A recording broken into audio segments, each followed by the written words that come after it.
All right, guys, I'm gonna try to do this as quickly as possible within about 60 seconds. So here, we're looking at the pound CAD. We had a monetary policy statement on November 3rd. If you were prepping to trade this and you trade volume spread analysis, this is how you would prep for this trade and prep for these reactions, right? So here we have a buyer exhaustion, right? In this previous uptrend, as you guys can see, is a previous uptrend channel, right? Drawn. This break of this channel shows intention by the large operators to, or at least the lack thereof, right? We consider this no demand, right? As prices fell below this level, we found a stopping action here, right? So we can see that in the volume. So there was a stopping action here. This could be seen as the selling climax now because we are in a reaccumulation schematic,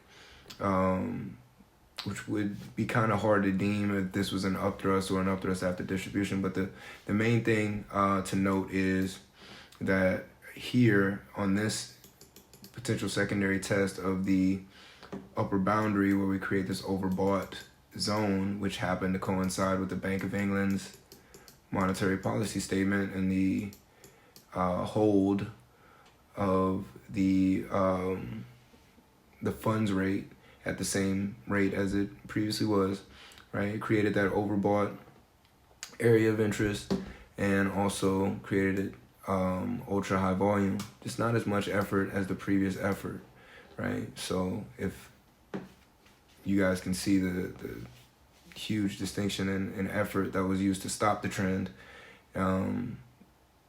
So here we would consider this to be phase B. And we know that in phase B, we're going to test the maximums and minimums, which would then relinquish any thought that this was a sell or a distribution, right? Now in phase B, we want to come and test the lower boundaries and the upper boundaries. We already tested this one, and we wanted to create and test the supply that's left in the market. And as you guys can see through the volume, supply diminished as we broke down below. So that is the perfect time to test it one more time. We had a minor ultra high volume spike here as we created our spring move.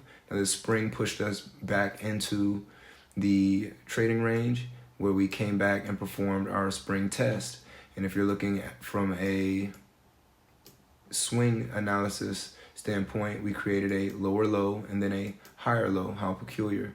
Then in that same instant, right, we can see this urgent increase in demand, right? So this urgent increase in demand, as we can see in the effort matching the result in both the volume and the price bar, which is why we call this volume spread analysis, right? We saw that increase in effort, which then would give us, you know, potential entry here, potential entry not here. We don't want to see the breakout entry, but when we come back to the edge of the creek, and as you guys can see, that is what we got there. So here's a very quick, I thought I could do it in 60 seconds, but it ended up taking 3 minutes and 30. So that's what I got for you guys.